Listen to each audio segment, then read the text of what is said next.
بسم الله الرحمن الرحيم الحمد لله نحمده ونستعينه ونستغفره نعوذ بالله من شرور أنفسنا ومن سيئات أعمالنا من يهده الله فلا مضل له ومن يضلل فلا هادي له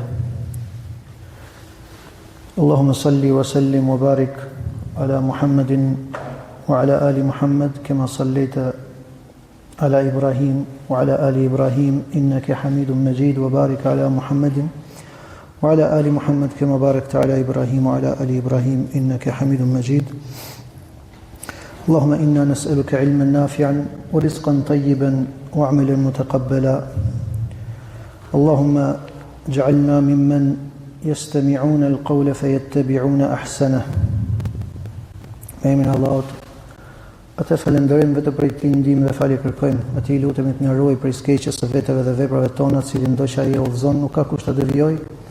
E kushdo që devijon nuk ka kusht ta udhëzojë atë as kusht tjetër përveç Allahut, dëshmojmë dhe deklarojmë se nuk ka të adhuruar me të drejtë përveç Tij.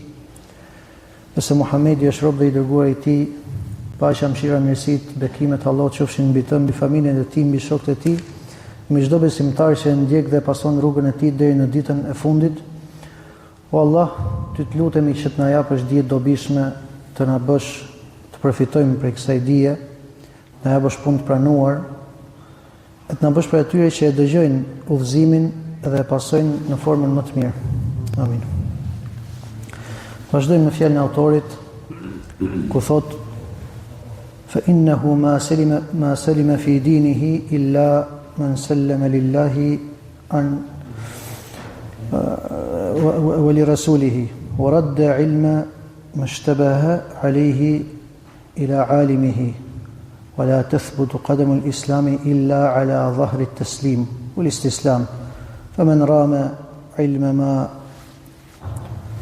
حضر عنه علمه ولم يقنع بالتسليم فهمه حجبه مرامه عن خالص التوحيد وصافي المعرفة وصحيح الإيمان فيتذبذب بين الكفر والإيمان والتصديق والتكذيب والإقرار والإنكار موسوسا تائها شاكا زائغا لا مؤمنا مصدقا ولا جاحدا مكذبا." Thot Allahu mëshiroft, nuk është i shpëtuar në fenë e Tij veç se ai që i është dorëzuar Allahut subhanahu wa taala dhe të dërguarit të Tij alayhi salatu wassalam, dhe në çështjet që i duken të paqarta ja kthen pra Allahut që i di, Zotit, pra Allahut Zotit botëve, nuk qëndron, thot, këmba e Islamit veç se mbi themelin e nënshtrimit dhe dorëzimit të plot ndaj Allahut subhanahu wa taala. Prandaj kush kërkon të di gjëra që janë ndaluar dhe nuk kënaqet me dorëzimin ndaj Allahut, atëherë dëshira e tij për të futur në ato gjëra të fshehta do ta pengojë nga tauhidi i pastër, nga njohja e qartë e Zotit, nga besimi i saktë. Ai do të mbetet i lëkundur ndërmjet mosbesimit dhe besimit, ndërmjet pranimit dhe mohimit, ndërmjet pohimit dhe përgënjeshtrimit. Do të bëhet një njeri i trazuar nga vezveset, i hutuar, dyshues, i devijuar, as besimtar i sinqert dhe as mohues i qartë. Kjo fjali e autorit faktikisht, pikërisht kjo pjesë, autori ka bërë, Allahu mëshiroft, një ndalesë nga çështja e shikimit të Allahut subhanahu wa taala dhe më pas do të kthehet prapë në çështjen e shikimit të Allahut xhelle fi ula. Dhe faktikisht është nga, po themi, fjalët e bukura që autori Allahu mëshiroft e ka përmend në këtë përmbledhje të besimit. Pasi ai po sjell dy çështje ose prej çështjeve që janë bazë në fenë tonë. Ato janë pikërisht e teslim, që ka thonë pra dorëzimi, dhe el istislam, që është nënshtrimi dhe Allahut subhanahu wa taala. Dietarët faktikisht për këto dy terma kanë rënë në mos përputhje, çka kuptimi ka njëra, çka kuptimi ka tjetra, se në pamje duken të dyja njësoj, teslim, istislam, pra pak a shumë nga i njëjta rrënjë.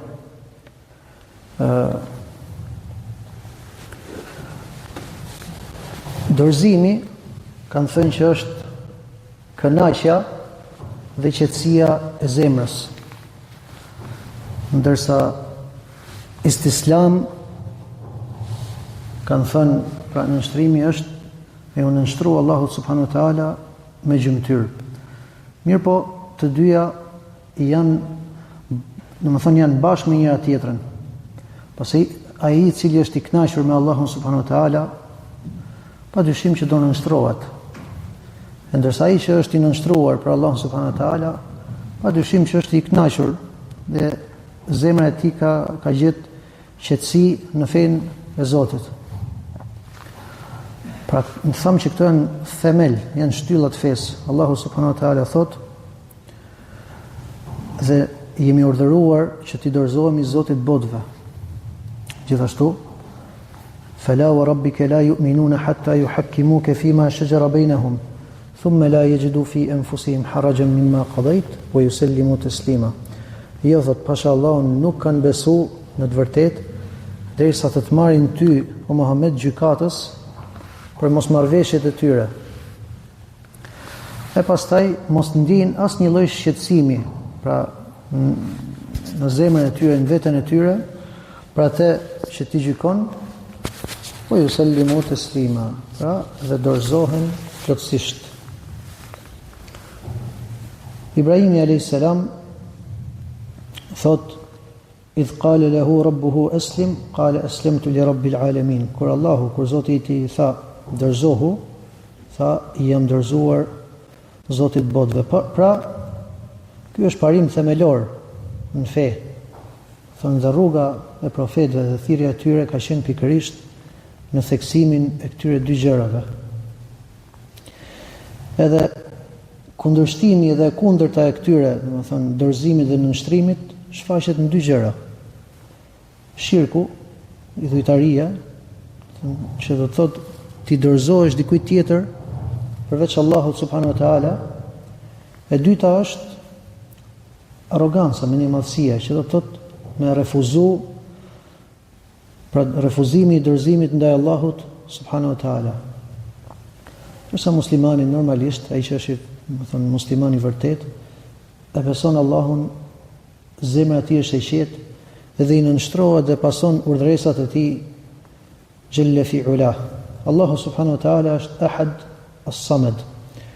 Emri i tij Ahad, pra këtu përfshim pastrimin, pra veçimin e tij të vetëm në adhurim, edhe përjashtojmë çdo lloj shirku, ndërsa as-Samad nënshtrimin dhe varësinë e plotë ndaj tij subhanahu wa taala. Dhe kjo përjashton pra arrogancën dhe minimalësinë, kryelartësinë. Ndërsa fjala e autorit nuk qëndron këmba e Islamit vetëse mbi bazën e dorëzimit dhe nënshtrimit, pra kjo faktikisht është, domethënë, është deklarat shumë e bukur prej tij, Allah mëshiroft, me të vërtetë. Islami nuk qëndron vetëm se në mbështetje të fortë pra në këto dy gjëra. Dorëzim i plot ndaj asaj që ka ardhur prej Allahut dhe profetit alayhis salatu wassalam, dhe nënshtrim, pra bindje. Dorëzim e beson çdo gjë që ka ardhur, e zemra jote është e qetë. Nënshtrim i bindesh dhe vepron me atë që i e urdhëruar.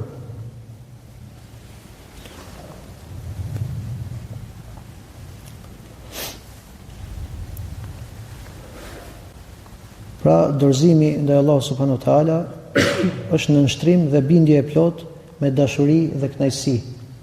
Si në çështjet e dijes, pra, ashtu edhe në çështjet e veprave. Pra, çështjet e dijes, ato që Allahu të ka njoftuar, mos kesh dyshimin më të vogël. Por në çështjet e veprave, mos kesh pra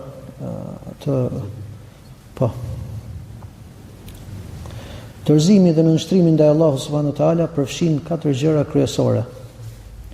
E para, pjesa e dorëzimit dhe nënshtrimit është gjykimi me shpalljen e Allahut Jelle fi ula.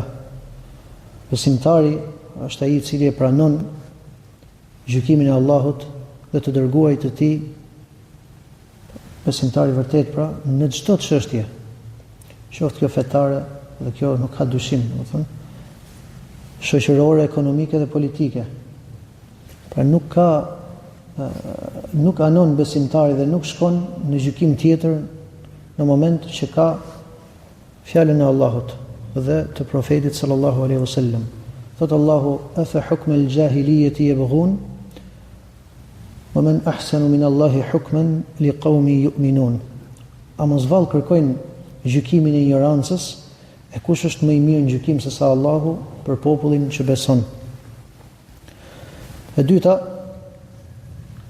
të besohet plotësia dhe përsosja dhe mjaftueshmëria e shpalljes. Kurani, Suneti janë të mjaftueshme për çdo gjë që ka njeriu nevojë në këtë botë. Mjafton Kurani, Suneti, nuk ka nevojë as filozofi, as ligje njerëzore, mendime, logjik që mund bien ndesh me to. Thot Allahu: "A nuk mjafton atyre që ne ja kemi zbrit librin, i cili i lexohet atyre?" Pra Kurani dhe Suneti janë të mjaftueshme. Thot Allahu: "Ma farratna fil kitabi min shay." Nuk kemi lënë gjë pa përmend. Çdo gjë kemi përfshi. Pra në Kur'an. E treta, të pranohet shpallja me zemër. Pikë pari në gjërat që janë njoftuar prej lajmeve, qofshin gjërat, pra historitë e kaluara të popujve të hershëm, qofshin ngjarje të ardhme. Pra nuk duhet kesh dyshimin më të vogël se këto janë prej Allahut dhe se janë e vërtet absolute. Gjithashtu, në urdhëresat dhe ndalesat duke u bind plotësisht, pa pas në një kundërshtim vetvete. Edhe nëse kjo urdhëresë apo ndalesë bindesh me dëshirat që ke ti. Detyrimi fetar, çfarë është? Pra në kuptimin fetar detyrimi. Do të thotë olla musliman dhe motër se je i detyruar, pra të besosh se ti je detyruar dhe je i ngarkuar prej Allahut subhanahu wa taala në këtë urdhër apo në këtë ndalesë, dhe se ky urdhër apo kjo ndalesë të ka ardhur ty specifikisht. Pra urdhrat dhe ndalesat që janë në Kur'an, të besosh, pra sikur ne themi sikur pra që ti punosh me veten, ama ato realisht kanë ardhur për ty personalisht, edhe për çdo musliman tjetër. Ama muslimani duhet që çdo urdhëresë apo ndalesë të Kur'anit dhe të Sunetit ta kthej sikur ka ardhur vetëm për të, sikur Allahu të drejtohet dhe realisht të drejtohet ty. Në moment që ti e kthen apo e kalit apo e stërvit, po themi këtë ndjenjë në veten tënde, atëherë këtu fillon përmirësohesh. Pra nuk duhet besosh që këto urdhëresa, do thonë diçka prej tyre nuk të zë. Të gjitha urdhëresat që kanë ardhur në Kur'an, Allahu nuk ka veçuar një pjesë e të ketë kaluar një pjesë, vetëm se ato që ka argument që janë veçuar. Për shembull, urdhëresat e grave nuk i zën burrat. Normalisht. E kështu me radhë. Allahu thot: "Ma kana li mu'minin wala mu'minatin idha qada Allahu wa rasuluhu amran an yakuna lahumul khiyaratu min amrihim." Nuk i takon asnjë besimtari apo besimtarëve që kur Allahu dhe i dërguari i tij të vendosin për një çështje, ata të kenë zgjidhje tjetër në atë çështje pra. Pra në moment që ty të vjen urdhëresa apo ndalesa, mos më u fut me thonë me gjetë një zgjidhje tjetër apo me një gjë tjetër me atë që të ka ardhur. Ti do zbatosh atë që Allahu subhanahu wa taala të ka sjell. Dhe nuk do largohesh, domethënë, nga argumenti apo nga shpallja. Pra kjo që tham do të thotë, je i obliguar të besosh se kjo fe dhe këto ligje janë obligim për ty. Pavarësisht pëlqen, nuk pëlqen, i vështirë apo jo, pra ti je i obliguar ta pranosh sepse ke dëshmu që nuk ka të adhuruar me të drejtë përveç Allahut dhe se Muhamedi është rob dhe i dërguar i tij, dhe e ke identifiku veten tate si musliman. Edhe pa dyshim që duhet ndjesh i lidhur me këtë fe, edhe se je i lidhur, do të thonë je i obliguar t'i bindesh asaj që të ka ardhur.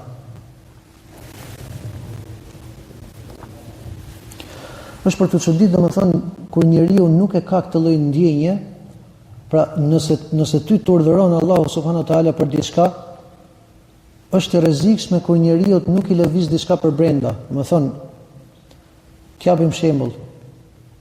Profeti sallallahu alaihi wasallam ka thënë, ose domethënë Allahu subhanahu wa taala është në luftë apo e ka mallkuar atë që ha kamatën, edhe atë që e shkruan atë.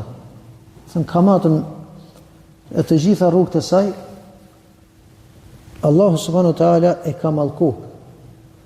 Në moment njeriu mos të ndjej, pra muslimani mos të ndjej asnjë lloj shqetësimi në zemrën e tij për vështirësitë që has, edhe mos të filloj të mendoj për zgjidhje.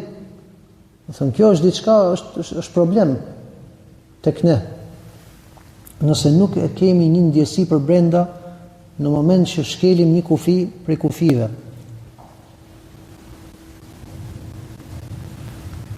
Ose t'i thuhet për shembull motrës muslimane, nuk të lejohet të udhëtosh pa mahrem. Edhe fillon e trajton këtë çështje me lehtësi të plot. Fillon qesh, merr makinën dhe dali ku dali. Ose ti thuash që mbulesa është bo për të rujt nga shikimet, edhe jo që të tërheqi më shumë shikime. Mbulesa është bo për të rujt që tjetë kur të kaloj motra muslimane, tjetri mos e kthej kokën. Është bo që ta muloj femrën, ta ruj, e jo ajo shami të jetë e tillë sa që i bën të gjithë kokat më u kthy. Allahu na rujt. E më keq akoma kur dalin edhe mendojnë se ky lloj urdhërimi nuk i zë disa. Thojnë unë kështu e kam kuptuar fen, kjo është feja faktikisht. Kjo është feja. Nuk na pengon shamia ne për asgjë. Për asgjë. Domethënë, po ti shikosh ndonjëherë, nuk ka ndonjë ndryshim muslimonja me shami nga këto tjera, vetëm se kjo ka shami e këto s'kan. Ama çdo gjë tjetër njësoj. Po kjo është fatkeqësi. Kjo është fatkeqësi. Kjo tregon që imani nuk ka zonë vend në zemër. Do thënë, ose nuk janë kënaq, ose nuk e kanë zemrën të qetë, ose thjesht kanë mangësi në zbatimin e fesë.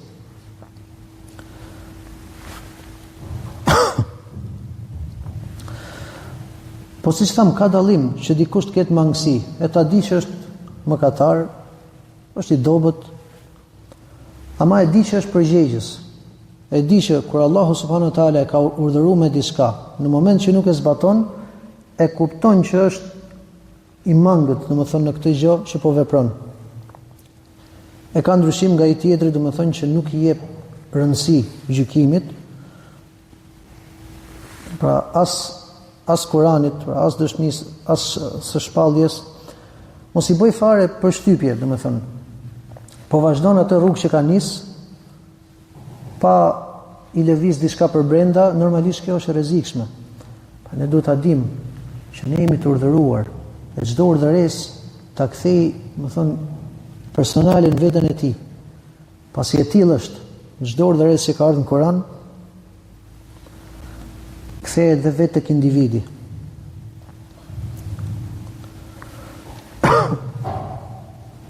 Gjëja e katërt është largimi nga kundërshtimi dhe përplasja me urdhat e Allahut. Kjo pak a shumë është përmbledhja e atyre që thamë. Pra, nëse robi me të vërtetë është i nënshtruar, i dorëzuar ndaj Allahut subhanahu wa taala, nuk duhet në zemrën e tij të ketë as kundërshtim, as refuzim, as mos pajtim me atë që ka ardhur prej Allahut subhanahu wa taala, as në urdhrat apo në saktimet e tij. As në lajmet që kanë ardhur historitë apo gjërat e ghaibit. Zakonisht njerëzit në kundërshtimin e shpalljes vërtiten rreth 3 çështjeve. Disa kundërshtojnë urdhrin e Allahut subhanahu wa taala, pra urdhëresat e shariatit, duke pretenduar se ato bijnë ndesh me mençurinë, sipas menjes tyre. Disa kundërshtojnë kaderin, caktimin e Allahut, duke thënë se ajo bën ndesh me drejtsinë. Disa të tjerë kundërshtojnë lajmet, pra tregimet e shpalljes, duke pretenduar se ato bën ndesh me logjikën ose duke i përgënjeshtruar, domethënë, thjesht nuk i besojnë. Pra, këto 3 lloj kundërshtimesh janë themeli i të gjitha kundërshtimeve që lindin nga mungesa e nënshtrimit ndaj Allahut subhanahu wa taala. Besimtari i nënshtruar është ai që shpëton prej këtyre. Pra, në shariatin e Allahut pranon çdo gjë. Në kader është i nënshtruar dhe është i kënaqur dhe i është dorëzuar Allahu subhanahu wa taala, dhe normalisht në tregimet, në shpalljen që kanë ardhur, i pranon dhe i beson pa dyshimin më të vogël. Muslimani në moment që i bin një sprov, edhe ndodh që personit, domethënë, i bien sprova, ai e ka edukatën absolute, e ka edukatën në maksimum me Allahun subhanahu wa taala. Duke e ditë se çdo gjë që ndodh prej një Zoti i cili është i përsosur, i cili është i urtë, i cili është i mëshirshëm, i cili është i gjithdijshëm, dhe që asnjë gjë nuk e bën kot dhe pa urtësi. Dhe Allahu subhanahu wa taala nuk bën padrejtësi. Ja ibadi inni harramtu adh-dhulma ala nafsi. Thot Allahu në hadithin kutsi, o robërit e mi, unë ja kam bërë haram vetes time padrejtësinë.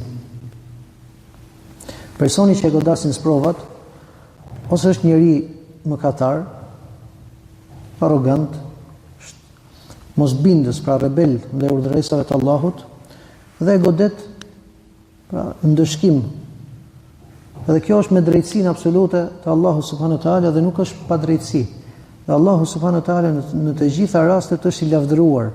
Në moment që një person nuk i bindet urdhëresave të Zotit, ai e ka merituar ndëshkimin, Allahu e ndëshkon, dhe kjo është drejtësi prej tij, edhe ai me këtë gjë është i lavdëruar.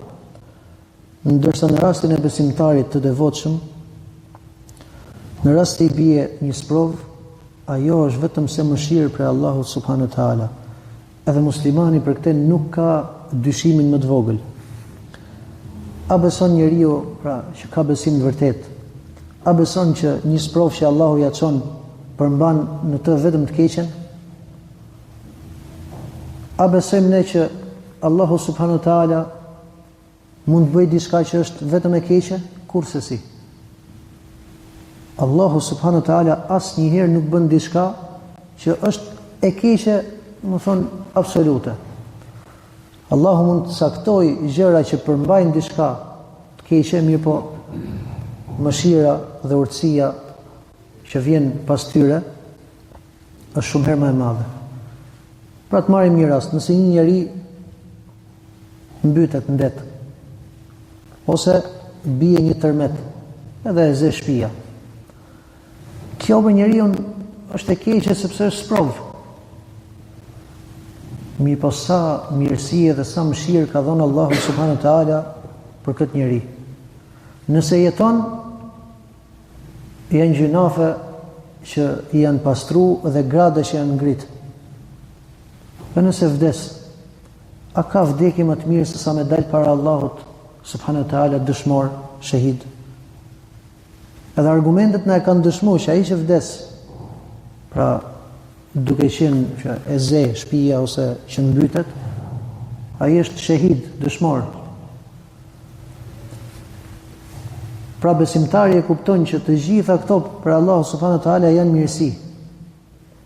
Dhe Allahu subhanahu wa taala nuk bën diçka që të jetë, domethënë, pa urtësi dhe pa mirësi.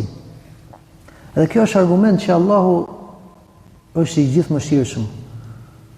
Mendo pak. Po donte Allahu subhanahu wa taala të kishte kriju direkt në xhehenem. Pra të kishte dënuar më një herë të ka sjellë në këtë botë, ti ka dhënë të gjitha mundësitë që ti të besosh, tregon që ky është një Zot, domethënë i gjithë mëshirshëm, bujar. Nëse donte mund ta bonte komplet jetën me vështirësi, dhe nuk do kishte stabilitet, nuk i ka bërë gjë. Pra tregon që veprimi i tij, përveç se është me urtësi të plot, ka dhënë mirësi të madhe. Kështu që edhe sprova që e godet besimtarin, e gjitha është mirësi prej Allahut subhanahu wa taala.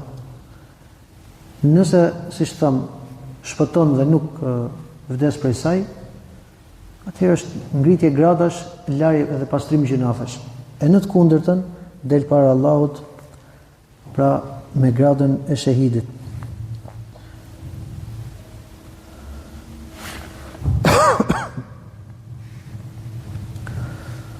Pra përfundimi, besimtari i vërtet pra, është ai që i është dorëzuar Allahu subhanahu wa taala plotësisht, dhe nuk i rebelohet atij, pra në urdhresat e tij, dhe nuk ka asnjë kundërshtim të brendshëm, mirëpo i është dorëzuar caktimit të Allahut në fenë e tij dhe në po themi në univers, caktimet e Allahut pra universale dhe caktimet e tij shariatike. Kemi një çështje e arsyes dhe urtësisë. Janë dy tema të rëndësishme që kanë nevojë, domethënë për sqarim, edhe që t'i jepen disa rregulla. Disa njerëz fatkeqësisht mendojnë gabim se ajo që ka treguar Allahu subhanahu wa taala në lidhje me të fshehtat, si cilësitë e tij, ëngjëjt, çështjet e botës tjetër, bien ndesh me arsyeën. Tu kemi disa parime që duhet i kemi parasysh kur kemi këto çështje. E para është që egzagjerimi në arsyetim është rrënjë e devijimit. Pra nëse ti do të arsyetosh për gjërat që nuk i arrin dot mendja jote, egzagjerim pra. Egzagjerim do të thotë ti kalosh kufit e asaj që është normalja. Këtë tregon studimi i çështjes së çdo populli të devijuar. Pra po të shikosh popujt e devijuar, të gjithë devijuan shkak se i dhanë shumë përparësi arsyes. Ndërkohë Allahu subhanahu wa taala është krijuesi i arsyes dhe e di se sa ja ka dhënë kufit. Edhe aty do të vim. E dyta është se Allahu është krijuesi i mendjes, prandaj gjykimi i saj varet vetëm nga ai që e krijoi. Allahu subhanahu wa taala ka krijuar mendjen e njeriut që kjo mendje ta çojë drejt Allahut, ta afrojë tek Allahu subhanahu wa taala dhe jo ta largojë prej tij. E krijoi që të dëshmojë fuqinë e tij dhe madhështinë e tij dhe jo ta mashtrojë, ta përgënjeshtrojë, do të thonë urtësinë, madhështinë e tij subhanahu wa taala. E treta, në çdo çështje duhet të ketë një burim që gjykon. Ose është shpallje, e cila është e pagabueshme, Kurani dhe Suneti, ose është arsyeja njerëzore që është e gabueshme. Përderisa shpallja është e pagabueshme, edhe arsyeja është e gabueshme, atëherë pse t'i jepet përparësi kësaj ndaj shpalljes? Pra, ekzistojnë vetëm dy rrugë. Ose do ndjekim dhe do ta pranojmë shpalljen, ose do të ndjekim dëshirën tonë. Allahu subhanahu wa taala thot: nëse nuk të binden, dije se ata vetëm pasojnë dëshirat e tyre. E kush është më i humbur se ai që ndjek epshin e vet pa udhëzim nga Allahu? Pra nuk ka rrugë të tretë. Ose në nështrim ndaj Allahut dhe fesë tij, ose mungesë e besimit.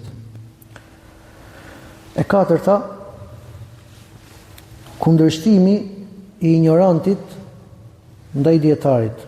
Kjo është diçka, domethënë, që nuk mund pranohet.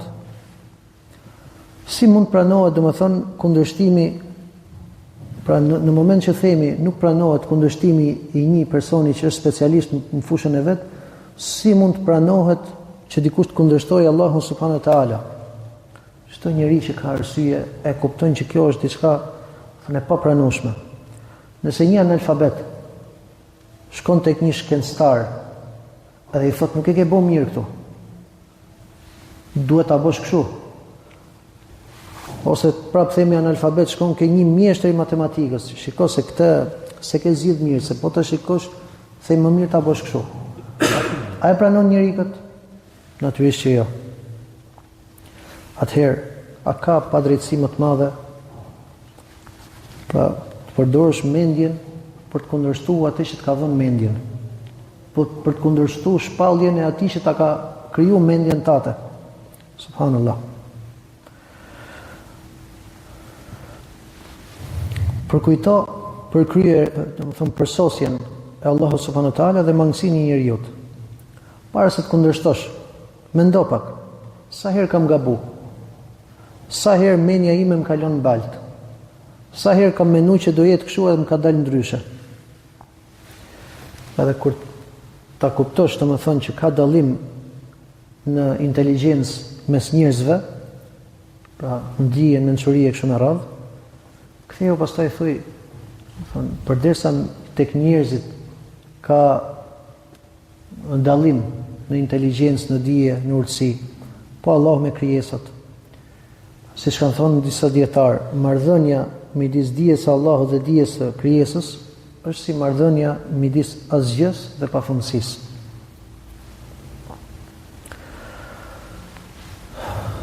Duhet me bë dallim, kjo është e gjashtë, duhet me bë dallim midis asaj që mendja nuk e kupton dhe asaj që është e pamundur. Këto janë dy gjëra që nuk duhen ngatru. Ka dallim të madh midis asaj që mendja e kufizuar nuk e percepton, ka dallim midis asaj që mendja, nuk e percepton, pasi është e kufizuar, dhe midis asaj që mendja gjykon që është e pamundur. Këtë e kanë thënë dhe dietarët, pra ka dallim midis gjërave që mendjen e njeriu të mahnit dhe midis gjërave që janë të pamundura për mendjen.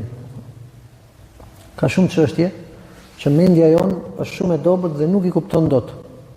Kjo nuk do të thotë se ato janë pamundura. Pra nëse ti nuk kupton diçka,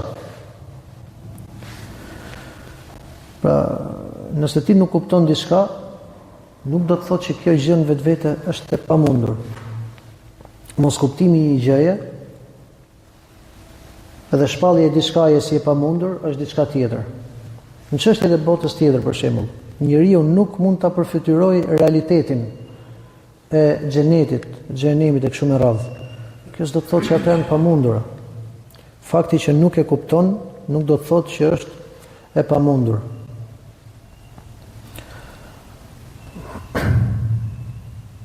Tjetra është që mendja ka kufi. Kush e detyron mendjen dhe mundohet të i kaloj kufit e mendjes, atëherë ka për ta dëmtuar. Allahu subhanahu wa taala të ka dhënë një lloj fuqie, një lloj kapaciteti. Ti po mundove ta kalosh atë, vetëm se do e dëmtosh veten. Nëse ti, Allahu ta ka dhënë syrin që ti të shikosh. Ti do të shikosh diellin me zor. Vetëm se ka për të kthyr dom për syt.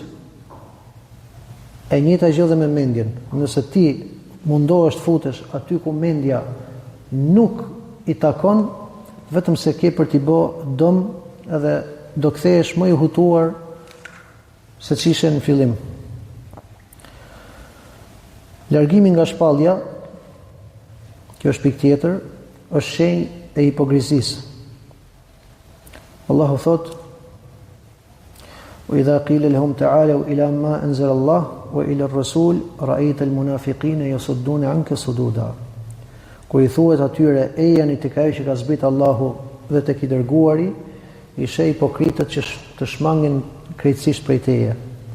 Prandaj, ai që kundërshton shpalljen me mendjen e vet, ndoshta është i zhyt në detin e hipokrizisë, edhe nuk e kupton. Pa që njeriu duhet ta shërojë veten para se ta gjej fundi në këtë gjendje.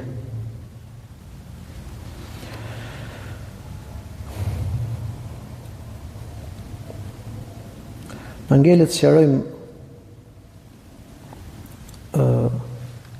disa këshilla ose udhëzime, po themi, që lidhen me temën e urtësisë, edhe me këtë e mbyllim inshallah. Për këtyre gjërave janë që dorëzimi ndaj Allahut dhe kërkimi i tepruar për zbuluar arsyeën ose urtësinë pas çdo urdhri apo ndalese, ose hulumtimi në thelbin e të fshehtave të botës tjetër, të padukshmes, pra të ghaibit, dorëzimi ndaj Allahut dhe kjo tjetra nuk bien, pra nuk bashkohen me njëra tjetrën, nuk përputhen bashkë. Dorëzimi ndaj Allahut subhanuhu teala kërkon pikërisht të kundërtën e kësaj. Pa që ti mos futesh për çdo gjë të pyesësh pse, si. Dorëzimi ndaj Allahut është që ti ta pranosh e të thush besova. E dyta, besimi nuk varet, besimi jot nuk mbahet nga njohja e urtësisë. Nëse njeriu e lidh besimin e vet me njohjen e urtësisë apo kuptimit të çdo detaje, çdo urtësie, atëherë ka rënë në rrezik të madh. Allahu nuk na ka treguar për asnjë popull që ta ketë varë besimin e vet në njohjen e urtësive. Besimtari i vërtet nuk thot pse ka urdhëruar Zoti im, po thot çka ka urdhëruar Zoti im. Kaq mjafton çka ka urdhëruar Allahu dhe jo pse ka urdhëruar Allahu. Të gjithë njerëzit e mençur bien dakord që nuk është kusht për të kryer një veprim që njeriu t'i di të gjitha hollësitë e saj. Mjafton të jetë i qartë se vepra është e drejtë në përgjithësi dhe qëllimi i saj është i mirë dhe i shëndetshëm. Pra këto elemente mjaftojnë për që njeriu ta pranojë kryerjen e asaj vepre. Dhe nuk është kusht edhe nëse nuk i di pra të gjitha detajet. Po ta shikosh dhe në jetën e përditshme. Ti e merr makinën e ti nuk e di se si funksionon. Mirë, po ti e pranon që funksionon. Ti e di që po vendoset çelësin, ti nuk është se i di të gjitha detajet çfarë ndodh mekanikisht. Komplet, domethënë të gjitha detajet. Ama e di që po futet çelësin e ndeze, makina niset dhe ecën dhe funksionon. E njëjta gjë. Çështjet e fshehta që Allahu subhanahu wa taala ka fol, ti e di domethënë që këto kanë urtësi dhe këto funksionojnë dhe janë të tilla dhe i pranon siç i ka thënë Allahu pa i ditë të gjitha detajet. Gjithashtu, Allahu subhanahu wa taala në urdhëresat e tij, ti e di që këto kanë mirësi, e di që këto do të çojnë diku. Pa pyetur pse, si. Ama e di që ti po fale namaz, je i shpëtuar. Kaq mjafton. E nuk futesh po pse namazi kështu ashtu. Ndërsa në çështjet e fesë për shembull,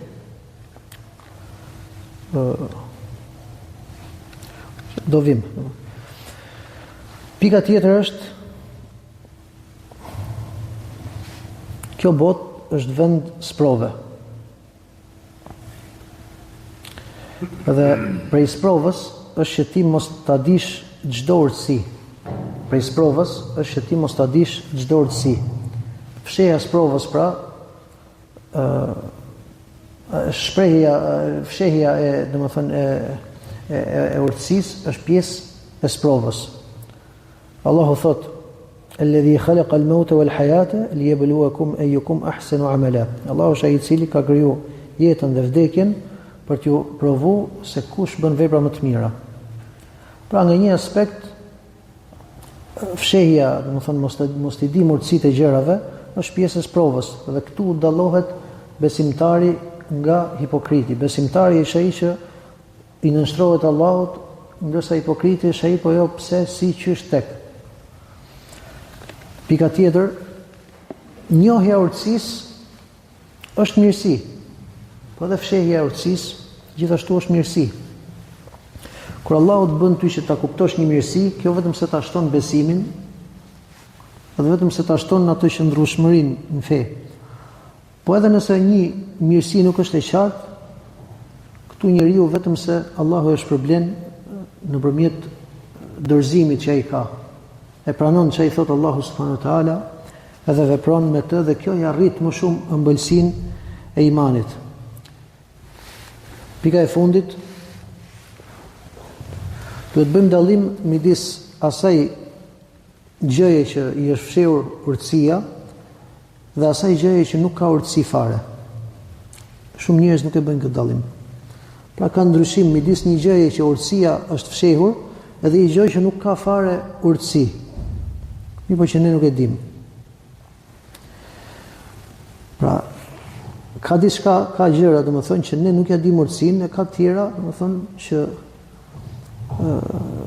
jemi të sigurt se nuk kanë as pak urtësi. Këtu lind pyetja. Urdhrat dhe ndaleset që kanë ardhur nga sheriati, ku e kanë vendin? Normalisht e kanë vendin tek gjërat që ne nuk ja dimë urtësinë, mirë po urtësinë kanë.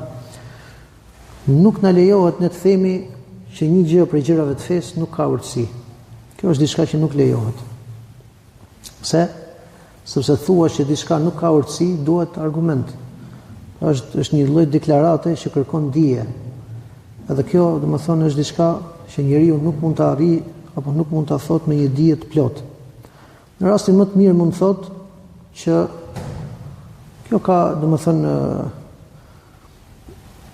mund të themi se nuk e dim që kush është urtësia, ama nuk e thu dot me siguri që nuk ka urtësi. Për shembull, një shembull thuash, pse namazi i akşamit 3? Shumë e rrallë. A ka urtësi? Normalisht që ka urtësi. Normalisht që ka urtësi. Ama që ne nuk e dim se cila është kjo urtësi. Pra, ne themi kjo është një urtësi që nuk e dim, por s'kemi drejt me thonë se në këtë nuk ka urtësi. Gjithashtu, mund thuash që kjo është diçka që nuk ja ke kuptuar urtësinë, po mjafton ti jesh i bindur se Allahu subhanahu wa taala është i gjithditur, është i urtë dhe nuk urdhëron dhe nuk ndalon asgjë vetëm se në të ka urtësi. Pasi Allahu subhanahu wa taala është i përsosur dhe ka urtësinë dhe dijen absolute jalla fi ula. Me këtë këtu e mbyllim vëllezër. Vedi nëse ka një pyetje apo. Subhanakallahumma bihamdika ashhadu an la ilaha illa anta astaghfiruka wa atubu ilaik.